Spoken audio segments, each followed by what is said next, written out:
Welcome back to our channel. ಸ್ನೇಹಿತರೆ, ಆಸ್ಪತ್ರೆ ಸೇರಿದಂತಹ ವಧು ಧಾರಾವಾಹಿ ಖ್ಯಾತಿಯ ನಟಿ ಬರೋಬ್ಬರಿ 1 ತಿಂಗಳ ಕಾಲ ಬೆಡ್ ರೆಸ್ಟ್ನಲ್ಲಿ ಇದ್ದದ್ದು ಯಾಕೆ? ವಧು ಧಾರಾವಾಹಿ ಖ್ಯಾತಿಯ ನಟಿ ದುರ್ಗಶ್ರೀ ಅವರಿಗೆ ಏನಾಗಿತ್ತು ಹೇಳ್ತಾ ಹೋಗ್ತೀನಿ. ಅದಕ್ಕಿಂತ ಮೊದಲು ನಿಮಗೂ ಕೂಡ ನಟಿ ದುರ್ಗಶ್ರೀ ಅವರು ಇಷ್ಟ ಅನ್ನಂಗಿದ್ರೆ ವಿಡಿಯೋಗೊಂದು ಲೈಕ್ ಕೊಟ್ಟು ತಪ್ಪದೆ ನಮ್ಮ ಚಾನಲನ್ನು ಸಬ್ಸ್ಕ್ರೈಬ್ ಮಾಡ್ಕೊಳ್ಳಿ. ಹಾಗೆ ಪಕ್ಕದಲ್ಲಿ ಬರ್ತಕ್ಕಂಥ ಬೆಲ್ ಐಕಾನ್ ಮೇಲೆ ಮರೆಯದೆ ಕ್ಲಿಕ್ ಮಾಡ್ಕೊಳ್ಳಿ.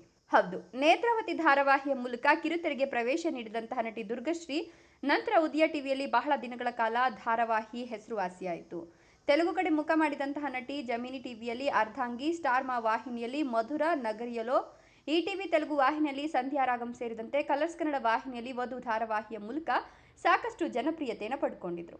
ಇನ್ನು ಸಂಧ್ಯಾ ರಾಗಂ ಶುರುವಾಗಿ ಇವತ್ತಿಗೆ 1 ವರ್ಷ ತುಂಬಿದ್ದು, ನಾನು ಧಾರಾವಾಹಿಯಿಂದ ಯಾಕೆ ಹೊರಬಂದೆ ಅಂತ ನನಗೆ ಬಹಳಷ್ಟು ಜನ ಕೇಳ್ತಾ ಇದ್ರು.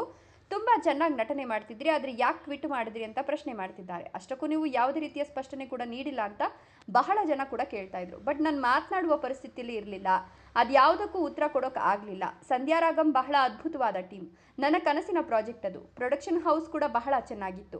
ಈ ಧಾರಾವಾಹಿ ಅವಕಾಶ ನನಗೆ ಸಿಕ್ಕಿದ ತಕ್ಷಣ ಬಹಳ ಖುಷಿ ಪಟ್ಟಿದ್ದೆ.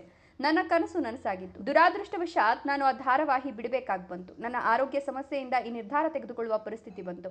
ಒಂದು ಶೆಡ್ಯೂಲ್ ಶೂಟಿಂಗ್ ಮುಗಿಸ್ಕೊಟ್ಟು ಹೈದರಾಬಾದ್ನಿಂದ ಬೆಂಗಳೂರಿಗೆ ಬಂದೆ. ಇಲ್ಲಿಗೆ ಬಂದ ತಕ್ಷಣ ಆರೋಗ್ಯ ಕ್ಷೀಣಿಸ್ತು. ಆಸ್ಪತ್ರೆಗೆ ಹೋಗಿ ತೋರಿಸಿದಾಗ ತಕ್ಷಣ ಅಡ್ಮಿಟ್ ಮಾಡಿಕೊಂಡ್ರು. ನಂತರ ನನ್ನನ್ನು ICUಗೆ ಶಿಫ್ಟ್ ಮಾಡಿದ್ರು. ನಂತರ ಗೊತ್ತಾಗಿದ್ದು ಗರ್ಭಾಶಯದ ಸಿಸ್ಟ್ ಗಂಟು ಇದೆ ಅಂತ. ಅದನ್ನು ಆಪರೇಷನ್ ಮಾಡಿ ತೆಗಿಬೇಕು ಅಂದರು. ನನಗೆ 21 ದಿನಗಳ ಕಾಲ ಬೆಡ್ ರೆಸ್ಟ್ ಮಾಡಲು ಹೇಳಿದ್ರು. ನಂತರ ಸ್ಟಿಚ್ ತೆಗಿಬೇಕಿತ್ತು. ಇದೆಲ್ಲ ಪ್ರೊಸೆಸ್ ಆಗಿ ಆಲ್ಮೋಸ್ಟ್ 1.5 ತಿಂಗಳು ಬೆಡ್ ರೆಸ್ಟ್ನಲ್ಲಿ ಇರಬೇಕಾದ ಪರಿಸ್ಥಿತಿ ಬಂತು. ಅದಕ್ಕೆ ನಾನು ಸಂಧ್ಯಾ ರಾಗಂ ಬಿಡಬೇಕಾಯಿತು. ಪ್ರೊಡಕ್ಷನ್ ಹೌಸ್ ಜೊತೆಗೆ ಬಹಳ ಮಾತಾಡಿ ತಿಳಿಸಿದೆ. ಮ್ಯೂಚುವಲ್ ಅಂಡರ್ಸ್ಟ್ಯಾಂಡಿಂಗ್ನಿಂದ ಹೊರಬಂದೆ. ಆ ಸಮಯದಲ್ಲಿ ಸಂಧ್ಯಾ ರಾಗಂ ಟೀಮ್ ನನಗೆ ಬಹಳ ಸಪೋರ್ಟ್ ಮಾಡಿತ್ತು. ನನ್ನ ಜೊತೆಗೆ ನಿರಂತರ ಸಂಪರ್ಕದಲ್ಲಿ ಕೂಡ ಇದ್ರು. ಬೇಗ ಹುಷಾರಾಗಿ ಅಂತ ಕಾಳಜಿಯಿಂದ ಮಾತನಾಡ್ತಾ ಇದ್ರು. ಎಲ್ರಿಗೂ ಕೂಡ ಇಡೀ ತಂಡಕ್ಕೆ ನಾನು ಧನ್ಯವಾದಗಳನ್ನು ತಿಳಿಸ್ತೀನಿ. ಥ್ಯಾಂಕ್ ಯು ಸೋ ಮಚ್ ಅಂತ ನಟಿ ದುರ್ಗಶ್ರೀ ಅವರು ಅಭಿಮಾನಿಗಳಿಗೆ ಹೇಳ್ಕೊಂಡಿದ್ದಾರೆ. ಇದರ ಬಗ್ಗೆ ನಿಮ್ಮ ಅನಿಸಿಕೆ ಅಭಿಪ್ರಾಯಗಳನ್ನು ಕಮೆಂಟ್ ಮಾಡಿ. ವಿಡಿಯೋ ಇಷ್ಟ ಆದರೆ ಲೈಕ್ ಕೊಟ್ಟು ಶೇರ್ ಮಾಡಿ.